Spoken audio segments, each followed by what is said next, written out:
leads the MAC in both scoring and in assists. And let's take a look at Katie's keys to win the ball game. First for the Lady Jays. Well, their defense is really what makes them a special team. It's not a defense that you see very much at all. Teams are not used to playing against it, so they need to just do what they do well and stick with their defense, and that's how they're going to win this game. And Canisius, in order to have success in this game, they need to shoot well from long range, but right now they're passing up way too many open shots on the perimeter. They need to look to get something going offensively. With the shot clock at 3, Harrington had to fire away.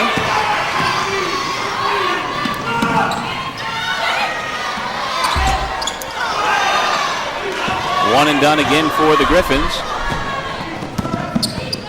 As a former post player, I like to see that they're looking to go inside with the ball, but right now they really need to take a little of the pressure off their post players and hit a couple outside. Coming up against the Longhorns tomorrow night, Texas rallied from 15 down to end Kansas's 69-game home court winning streak last Saturday.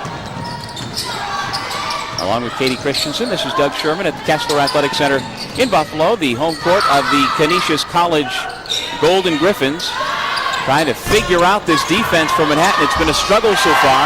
There's one way to solve it, crash the glass. Steph McDonald with a putback. Well, and on the weak side right there, they had a wide open three-point shooter. But again, what Manhattan does so well is takes away those passing lanes and makes it hard to see open players. Harrington lost the dribble. And a tie-up will go the other way.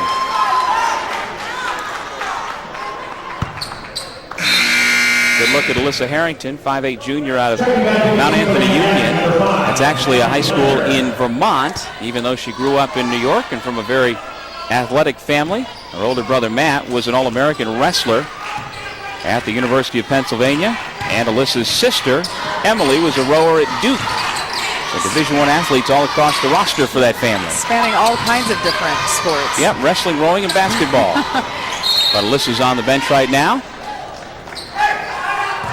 And so far, it's been all Abby Wentworth and Nadia Peters. They have combined for the 12 Manhattan points. And this 5-point lead. And with a shot clock down at 7, Canisius staring at another shot clock violation or potential turnover. Able to break it this time, and the layup is good by Melissa Gardner. If you can get out of a trap, you are putting yourself in a good situation. There will be someone open, most likely right there around the basket. Spot up corner 3 is good by Monica Roeder. She is the freshman for Manhattan that has come in, started the season opener, has had a great season so far. Making a great or terrific seasons. Abby Wentworth just continues off the steal. She has a chance for a three-point play. There really hasn't been a single play for Manhattan that she hasn't had her hand in. She's either assisted on a basket, gotten a steal, led to a layup, and she's also knocked down a long-range shot. So right now earning herself a trip to the free throw line.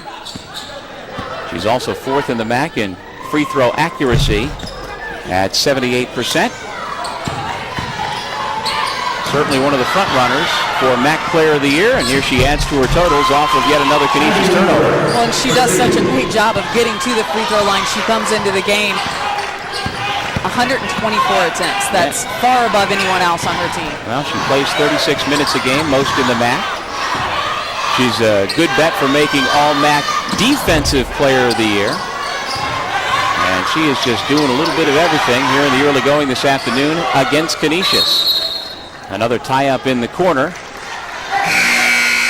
And the possession arrow will send it back the other way. Again, the trap on the baseline, that's the toughest place.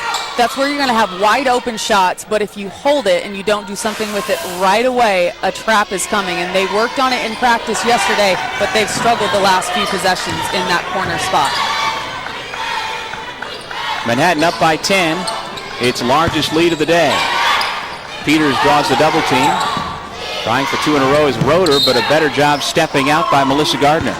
Well, and Roeder really does like that three-point shot, so a great job by Gardner to rush out at it if she's going to score it, make her put it on the floor. Now, Roeder was the first Lady Jasper freshman to start a season opener since her senior teammate Abby Wentworth 3 years earlier. And she is a streaky player, Roeder is.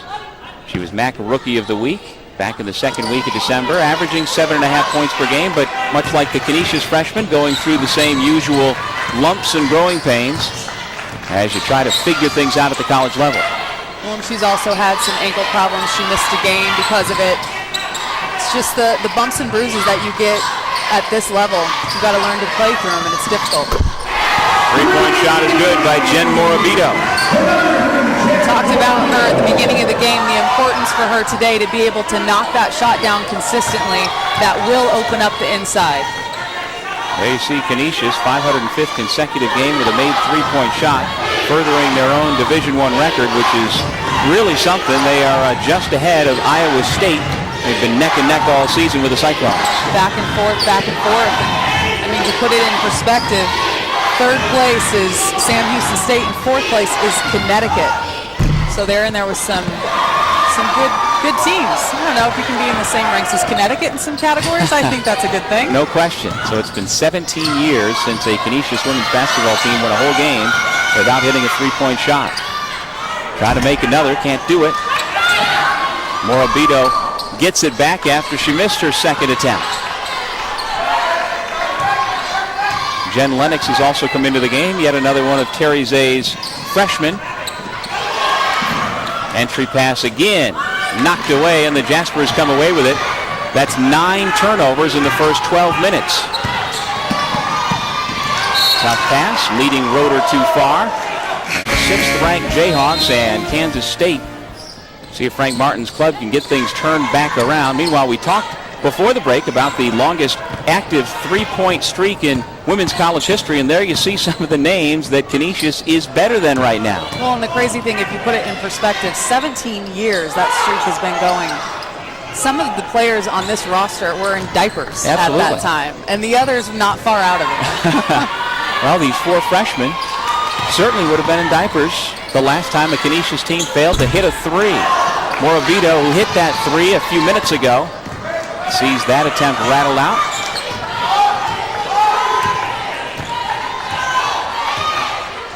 Abby Wentworth receives some instructions from the head coach, John Olenowski, and sets the Manhattan offense to find Alyssa Harrington. Shot was blocked. A turnover right there, one of those things, and that is a young mistake. You've got to come up with a steal on defense, dribble it off the leg, stays down for Manhattan. She's changed the look of the offense, not getting as much scoring out of her, but one of the very important players for this Manhattan team. Well, certainly. Last year during MAC play, she led the entire conference in scoring at over 17 per game. She was preseason first team this year. Come to find out, she's coming off the bench to begin the year, so it's thrown off. Canisius has done a nice job here, creeping back into the ballgame after trailing early by 10. Michaela Drysdale, though, got herself in trouble and turned it over.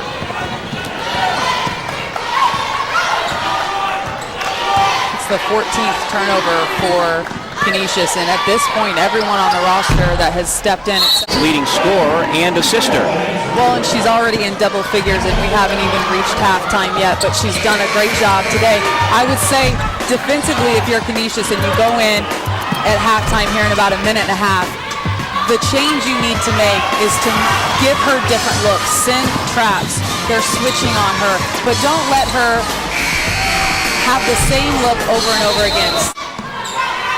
From the baseline, this time a 2-point shot is off the mark by Braun, and a tie-up goes the other way.